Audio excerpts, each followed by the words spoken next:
สวัสดีครับผมสวัสดีครับสวัสดีครับพ่อแม่พี่น้อง FC ไทยลาวทุกๆคนวันนี้เป็นวันที่ 28 มกราคมปีพศ 2569 ทุกคนวันที่ 22 นี้ทางฝั่งสปปลาวเนาะวันที่ 22 เดือน 2 ปี 2026 ทางฝั่งสปปลาวจะจัดมีการเลือกตั้งสมาชิกสภาแห่งชาติลาวเนาะคนลาวหลายๆคนก็ตื่นตัวกับการเลือกตั้งครั้งนี้หมอต้นก็อยากออกมาเชิญชวนเพื่อนๆพี่ๆน้องๆที่เป็นแรงงานลาวอยู่ในประเทศไทยที่มาหาเงินในประเทศไทยที่อาศัยอยู่ในประเทศไทยหมอต้นอยากเชิญชวนเพื่อนๆพี่ๆเนาะไปเลือกตั้งสมาชิกสภาแห่งชาติลาวที่สถานทูต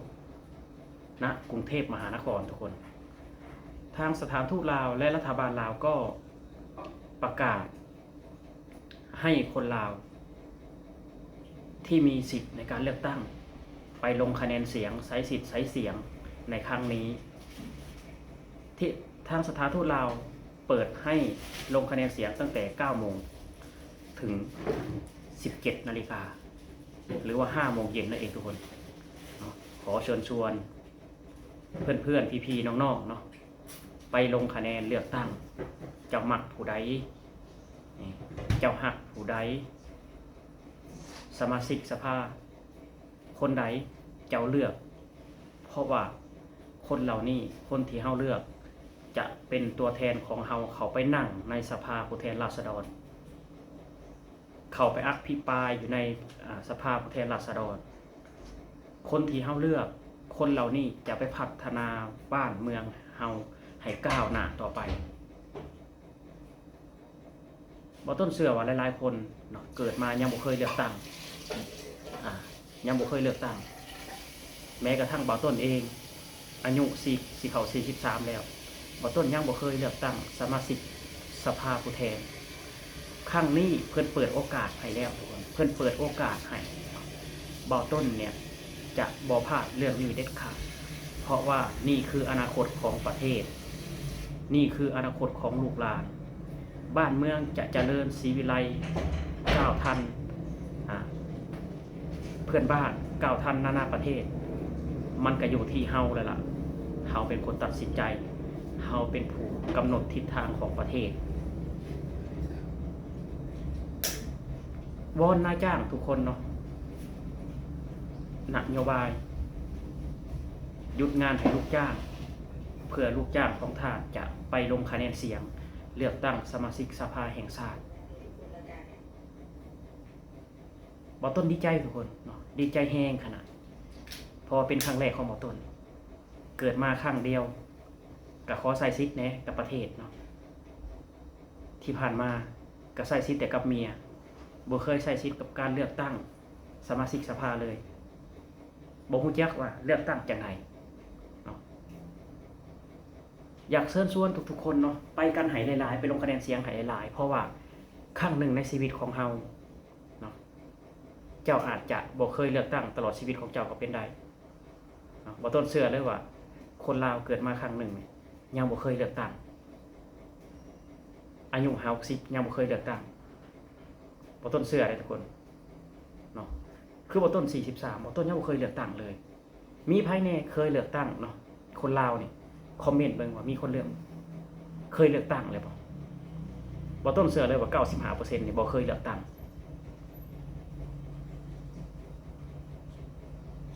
ไปทุกคนไปกันหลายๆคนเนาะไปใช้สิทธิ์ใช้เสียงของเฮ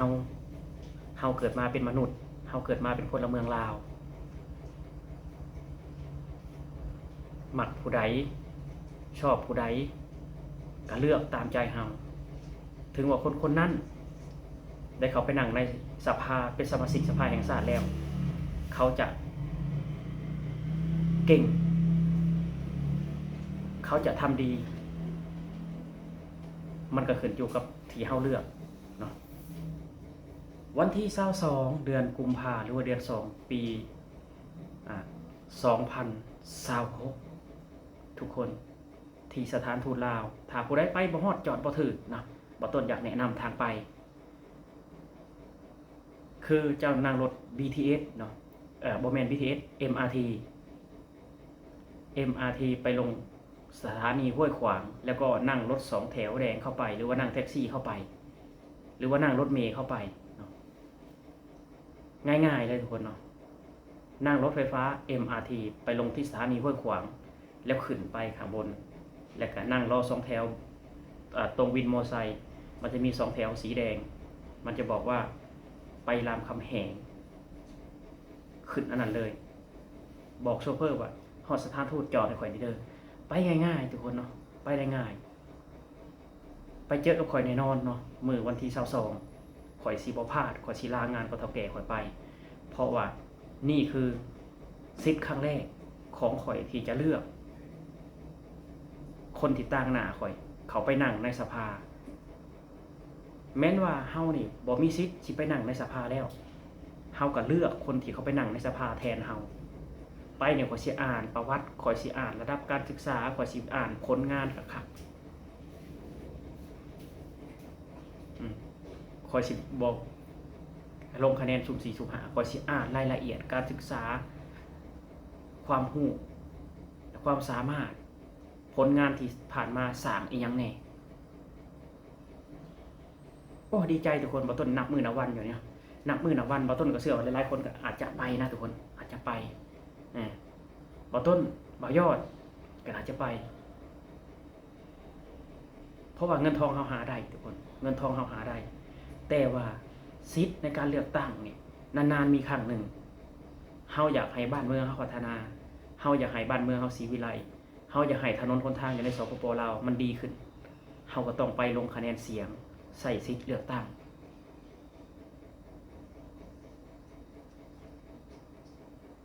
บางคนว่าเลือกตั้งจักสิเลือกเอาไผยังบ่ฮู้จักว่าไผเป็นไผเลยนะยังบ่ฮู้จักว่าไผเป็นไผเลยคืออยู่ในสปป.ลาวทุกคนบ่ต้นจะอธิบายฟังแบบนี้ว่าสมาชิกสภาแห่งชาติเขาบ่ได้หาเสียงบ่ได้ประกาศหาเสียงใส่รถติดเครื่องเสียงคืออยู่ในประเทศไทยคือประเทศไทยนี่ก็วันที่8เนาะกุมภาพันธ์ทุกคนเลือกตั้งก็ใส่เครื่องเสียงประกาศให้ไปเลือกตั้งนโยบายพรรคนั่นนโยบายพรรคนี่มันก็เลือกง่ายแต่ว่าอันนี้คือบ่ต้นก็ยังบ่ฮู้จักเลยว่าผู้ใดแหน่มาลงสมัครสมาชิกสภาแห่งชาติบ่ต้นก็บ่ฮู้บ่ต้นก็สิไปอ่านเนาะสิไปอ่านในบ่อนหน่วยเลือกตั้งเพราะว่าเพิ่นมีรูปติดอยู่โอ้โหดีใจเนาะทุกคนดีใจสถานทูตลาวเพิ่นก็มีแบบนี้มาให้ถึงกรุงเทพมหานครเนาะบ่ต้นคิดว่าดีนะดีกว่าเพิ่นให้เมื่อเลือกตั้งอยู่บ้านเพราะมันสิเสียเวลามันสิเสียเงินค่ารถอีกดีสุดๆทุกคนเนาะไปกันหลายๆทุกคนไปใช้สิทธิ์ใช้เสียงเลือกตั้งสมาชิกสภาแห่งชาติบ้านเมืองเฮาสิพัฒนาบ้านเมืองศรีวิไลในครั้งนี้แหละทุกคนเนาะครั้งที่บ่ต้นไปเลือกตั้งนี่แหละครั้งที่บ่ต้นไปเลือกตั้งนี่แหละเพราะว่าแต่ก่อนบ่ต้นบ่เคยเลือกตั้ง